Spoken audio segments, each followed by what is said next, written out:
Hey, everybody. Obviously, we had to cut that conversation in half, the conversation that I had with Pastor Darlene and Jessica about women in ministry leadership and why we believe that they can be pastors here at Shoreline Church. So enjoy. We're going to go back in right in the middle of this conversation. If you didn't see the first part, I encourage you to watch that and then come back and pull this one up and see part 2 of women in ministry leadership. One of the things we had mentioned too, we didn't mention it here, but it was in our questions, is like when you first got into ministry, and this is what I'm curious about, Darlene, because my experience is Shoreline. This is what I know. This is home. This is where I found Jesus. This is what I'm grown up in, right? Right. I have experienced other churches in our area where I've gotten some pushback from being a female in ministry. Yeah. And I get a little spicy before Jesus, Jessica is what I call it, like in my thought. But it's hard not to pick up offense in it. Love her. but in knowing that, you know, you grew up somewhere. I say grew up somewhere else. I know you grew up here. But you know what I mean? Like you were in other church cultures. Like how have you been received amongst going to conferences and going to other places where you're interacting with other church cultures that may not agree with women in ministry? I'll be honest with you, I haven't been in a bunch of other church cultures. Although I've been in ministry for a long time and I have a lot of friends that have churches, most of the people that I know think that's fine. They realize that's fine. Now, the funny thing is I almost feel like I was a bit sheltered because when we got into youth ministry, at that time, there was a real movement in youth ministry in our nation. And specifically in Florida, we had, so we were a part, we ended up becoming and actually kind of coordinated a network of youth ministries in Florida, and everybody worked together with their wife. Now, their wife might not be on staff, but when it came to the ministry, they were all in. It was like, this is what we do. This is what we love. It's, you know, it's what God's called us to. So that was very normal at that time that women were involved with their husband in ministry. And I think that's healthy. It's a healthy environment for young people, for teenagers, to have both a woman and a man involved with them and leading them and discipling them. So when we started Shoreline, especially healthy. I mean, in light of today, absolutely. I mean, you don't want a guy ministering to women, you know, young ladies by themselves. And in that context, within our church, although we didn't have any other women that were pastors ordained, actually we did. Our children's pastor was a woman, and she was ordained. And I like to think that I brought that around. You probably did. I did. Remember, I was the one that we should hire for a children's pastor. Yeah. Good. So our pastor, that was like not even an issue. Like they loved that they were both involved. Although when Eric got ordained, I did not get ordained. And I don't even know if there was a real reason around that. Well, I think it's cultural. You're talking the 90s. This wasn't as acceptable as it is now. And there was no ordained women in our church. Until we had our children's pastor. Until we had our children's pastor, and that was after I was on staff and was basically the next gen. I oversaw the next gen and was like, this girl's qualified. We hired her and we ordained her, and that's when that church, they actually have women pastors now. It wasn't as culture. So I think they were navigating through that. Yeah, they definitely were navigating through plus, that. It's an older generation that kind of maybe they don't believe it, but you just do that because that's the way ministry is done. But I think this next generation wave of ministers has challenged that. And it is controversial. It is, again, not only the question of women in ministry being in leadership, but the other question I'm seeing out there is there's pastors talking about this idea of co-pastoring. And you and I, we've always done this together. Always. When we volunteered with the youth beginning. ministry, when we ran the youth ministry, when we planted the church, it was never, hey, I'm going to do this. Would you like to help? It was always, hey, this is what I'm sensing. This is what what do you think? Yes, let's do it. And we always did it together. Well, especially when Eric was working for UPS, we had a pretty good sized youth ministry, and we were not on church staff, but we were considered the youth pastors, and I worked almost full time at the church for free just to take care of the day to day for the ministry. And it wasn't just step in and preach. I wasn't his secretary. We were running volunteers. I was taking care of all of that and coordinating volunteer teams, all of that. But I also small group teams, all yes, those things. But I also discipled young people. I think maybe the reason, like you said, it was probably a cultural thing then, because my pastors that we have in our life, they're still our pastors, even though they're not here at Shoreline.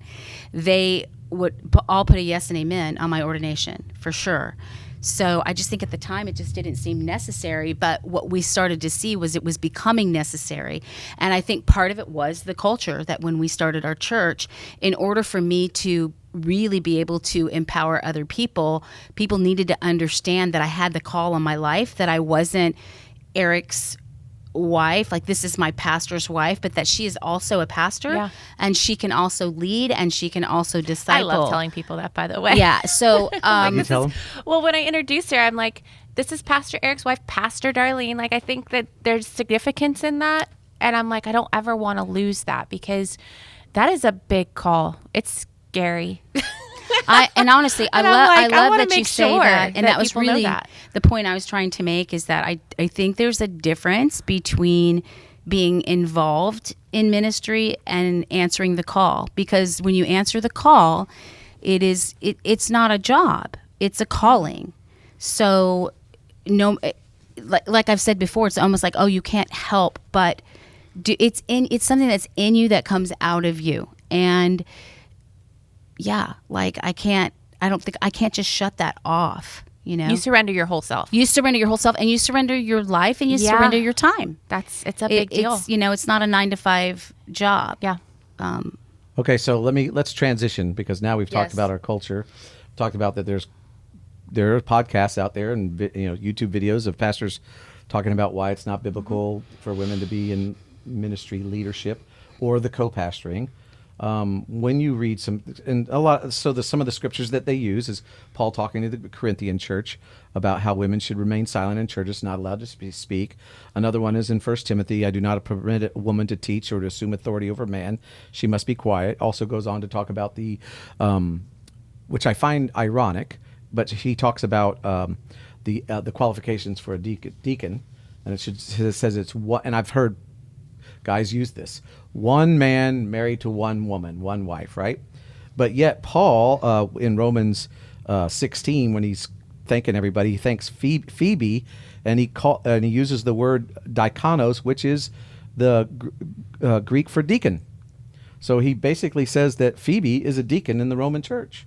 But yet he wrote to Timothy that so how do you guys, because you're going to have to, you said you get uncomfortable sometimes, people are like, what? You get pushed back. How do you justify this? How do we reconcile this? Well, so I got a couple things on that. One is, like, my husband isn't on staff. I'm on staff. So sometimes, like, and initially in the beginning too, he loves telling people, he's like, I don't work there. Like, they don't pay me. I don't work there. Or he says he's Eric's best employee because he doesn't get paid. Yeah. He loves to tell he'll people go kicking and screaming into, like all of us do. It's like, yeah. Yeah. So he's like, I'm the best employee he has because he doesn't have to pay me for the things I do. But we do things together a lot. But I know initially I was the one a little bit more bold to step out. But it's because he's provided for us in such a way that I could do that. Right. So I'm so grateful for that and honoring of that for him to be able to do that for our family. So that's one part of it that I think of, like, we've done this together and stepping out. But another component is I can explicitly remember being in the front of the building. I don't even remember if I was on staff or not yet, but we had somebody pop in during the week, which isn't out of the norm. And Pastor Darlene, this is where I'm coming to you. I was just talking to her, showing her around the building, and right before we leave, we're standing out front, and I'd showed her around. She loved the building. She's like, so can women preach in your church? And I was like, I thought it was a weird question because this is all I know. Yeah. Right? So I was like, well, yeah, actually, like our pastors are founding pastors. They open Shoreline together. Our pastor Darlene preaches, and at the time, we had a few other women on staff that would also preach. And I was like, yes, we do. And she's like, well, I don't think that's biblical. And I was like, okay. Like, what do I say to that? We just been chatting it up. And I was like, okay, well, and I just kind of inquired a little bit, but this was so many years ago that like, I didn't know the answer to that. Like, I didn't know how to respond to that. I responded with love and grace. And I was like, okay, well, this is kind of how we do it here. This is what we believe. And she wasn't offended. But I was just like, huh. And I remember instantly coming in the building being like, Darlene, I have a question. And you and Sandy were together. And I was like, I have a question because I tend to have them. And I was like, this woman just left and coming from a woman, I'm like, hold on. So you're a woman telling me that you can't come to this church because we let other women preach. And I was so conflicted about it, being raised by like my single mom. You know what I mean? Yes, like, it's just like parts of me that were like, hold on. And knowing the space I have in this church and the people I've looked up to and learned about Jesus through. And I'm like, that didn't feel right. And so I came to you and I was like, I have so many questions. And you and Sandy were just like one laughing at me because I was like, in a loving way. Yes. But I was like, what is that about? Like, I didn't even know this existed. Like, I didn't even know it was there. Yeah.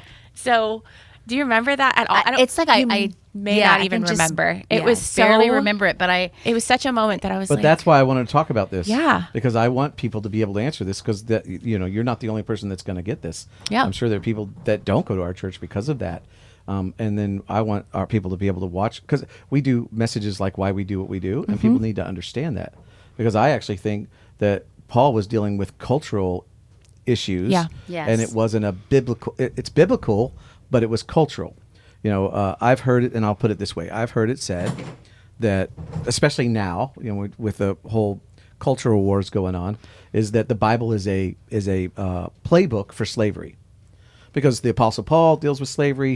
Here, masters treat your slaves. Slaves submit to your masters. Blah blah blah blah blah. See, they agree. They think that slavery is okay, but what it is Paul was bringing the gospel into the cultural context of the day. Yeah. And slavery, unlike some people would have you believe, started in America.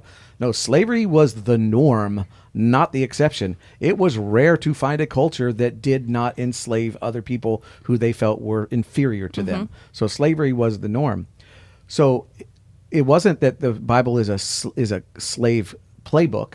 It's that the gospel was being presented here's how you implement it and apply it in your culture. And I believe that the restrictive letters that Paul wrote specifically to the church in Corinth and the church at Ephesus, which Pastor, Timothy, he doesn't really say it in Ephesians, but to Timothy, the restrictions that he has on women is because of those two particular cultures. Because if we look over in Romans and we look in the book of Acts, we see people that ministered with him, that traveled with him, that were deacons of the church, that were teachers in the church. Rome, in the letter of when he's writing the letter to Rome, he calls her a deacon. So to me, it was just those two cultures that, hey, for the sake of this, women shouldn't be teaching, women shouldn't be in authority over men, which shouldn't be in a place of position that way. Specifically, Ephesus. I don't want to hug this conversation, but you're good. So in Ephesus, obviously, they had the temple. Was it Artemis? Artemis. Yeah, and they had priestesses, and part of the ministry is temple prostitutes. And so I believe that he was telling Timothy, I don't permit. Women shouldn't be teaching in place of leadership because you're trying to differentiate yourself from this culture, and this culture puts women in these places, and they're not godly. I mean, it was demonic. Yeah. So. And that could have been very confusing. Yes. And I think the point was getting the gospel out, That's right. Yeah. And so this is what's going to work in this culture in order for people to hear and understand the good news. And we don't want them to be confused, It made sense. And when he says in 1 Timothy, I do not permit a woman to teach, it's the Greek word is actually translated assume. It's authoritarian it's a rare Greek word. It's hardly used in the New Testament, but it means to assume authority. So I think what he was basically saying is, I don't permit a woman to be an overall authority, because now that's when we get a question, can a woman be a senior pastor? But I think that's what he was saying is, I don't allow women to assume authority in that position. And really, that's kind of God's design. I mean, who's the authority over the home? It's not that the man is better, but he is the equal partner that is in, he's the authority, right? Yes, been appointed. So I think it's kind of a picture of that. So again, we go back to the false teachings of the cult of Artemis was strong, and so I believe that Paul was actually ministering to a local problem. And then same with the Corinthians, was in chaos, and he says he gives instructions for how women should pray and prophesy in the assembly. So because of the disruptions that were happening there. So I believe it's a cultural thing. And in the same passage of scripture where he tells Timothy that women shouldn't teach, he also tells that women should be what's not the word plain? What is it? Modest. They should cover their heads, no jewelry, no makeup. And I'm like, I want to say to the guys who go, okay, you don't think women should be in ministry because of that particular scripture, but is your wife wearing makeup? Does she wearing a hat all the time? Does she have jewelry on? Because here's the argument is, well, if you're just going to pick and choose what you can take out and say, oh, the rest was cultural. Well, if you're going to keep the whole thing, then you better keep the whole thing. So I don't know. What do you think? Does that hold water? I think it holds water. And I do think because it was all the birth of the church, they're trying to set some precedent, again, so that the word could be preached. And you had to look at a culture and make some decisions about what was going to hold them back. Because you look at the letters to the churches and they had different recommendations. Yes. So I think all that was about, there are things that we can learn from, for sure. But I don't think it was a blanket statement of like, these are the rules you need to follow. He was speaking to that church at that time because we wanted the gospel to be free. Yeah. To, for people to receive it. That's right. So. And that's what the hard part that I had reconciling is that you got Paul writing to the Corinthians and as well as to Timothy, but yet I go through the book of Acts, I read the end of Romans, and I go, you called this woman a deacon in the church, and you just said that deacons should be this, and those qualifications are good, and then the real hard part for me to reconcile is that I just don't see that in the heart and the character of Jesus. No, you don't, because you see that all through, when he was walking with his disciples, him setting the precedent about women, about transformation, what could happen when somebody's life was transformed. I mean, you look at Matthew, who was the worst of the worst as a tax collector, and his life was just completely transformed. He also would have not have been accepted as, somebody who would be a rabbi, right? So I think he crossed all those boundaries, because we could actually take this and talk about it in all different types of people that would not normally be accepted. Because the question is, then why didn't Jesus include women in the disciples, in his group of disciples? And again, we go back to cultural. Women didn't follow rabbis and become disciples of rabbis, but they followed Jesus. They did follow. They followed him all around and supported. In fact, it was the women that really supported his ministry financially. So, I think it's the heart of Jesus. And when I look at people like you and other women that are on our staff, and I see their gift, I see their passion, I go, it's hard for me to reconcile that this is wrong. And I see what you've done has been life-changing for not just people in our church, but I mean, you've touched Africa. You've touched the nations. I'm gonna be like, wanted to say it like Christine Kane, but I didn't. No, you didn't. But that's at a woman all, in leadership that I love. Yeah. Christine Kane was one of those women I aspired, like in those early days. I'm like, me as well. She's spicy. I like her. And a lot of people don't realize this new this. Christine Kane Jr. that I'm seeing these videos. Have you seen this girl? No. I think I have seen New her. South Wales? Yeah.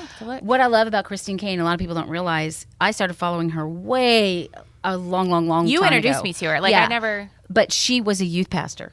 So she was the example before me. She was a youth pastor in Australia the same time I was a youth pastor. That's awesome. So, yeah. Now, I didn't know any better because she was my example. how much time? How much? We're long. We're at like 50 minutes already. That's an interesting topic. One more.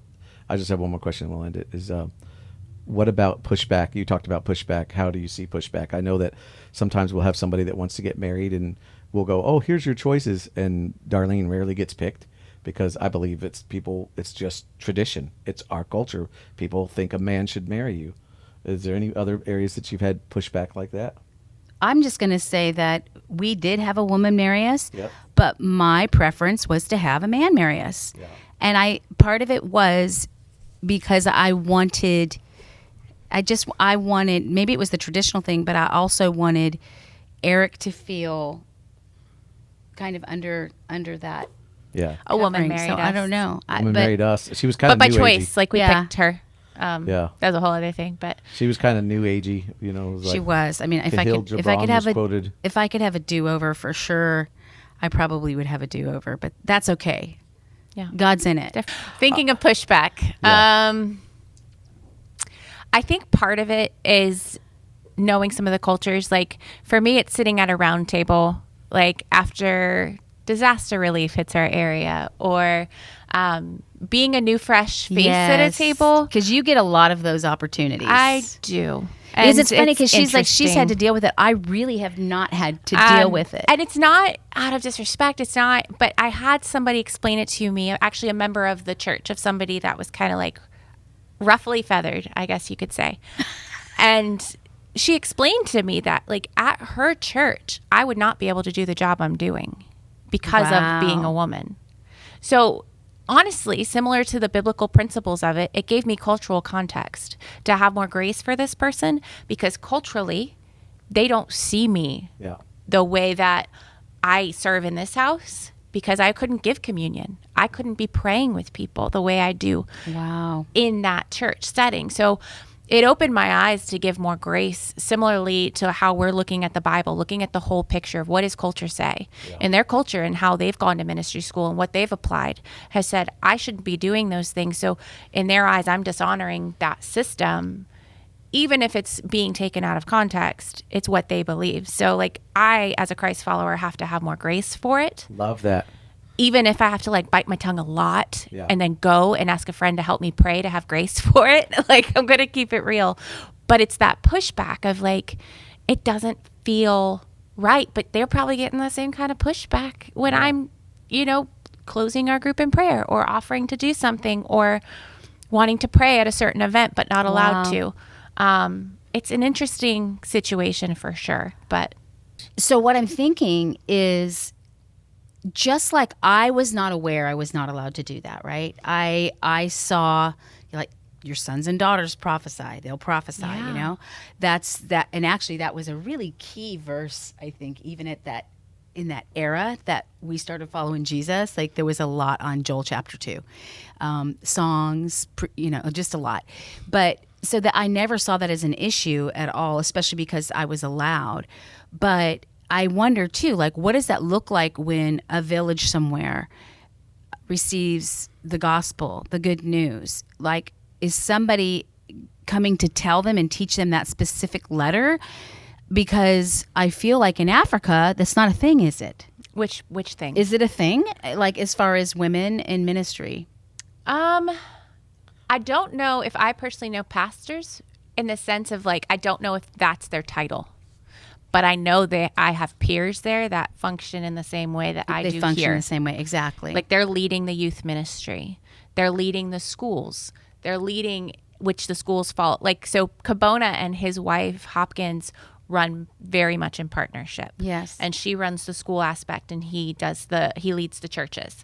But the school component of that is each school involves a faith. Each school Yes. involves, like, Jesus is at the center of each he's there Yes. and present, but they very much run parallel. Now and on a Sunday morning when you go into the church, there's always designated special chairs for like the elders, I guess you could say. But I always see women next to their husbands, to where I don't know, honestly, if how that works exactly, the inner workings of the symbolism of it, of like the label of it, of this is a pastor. I know Cabona.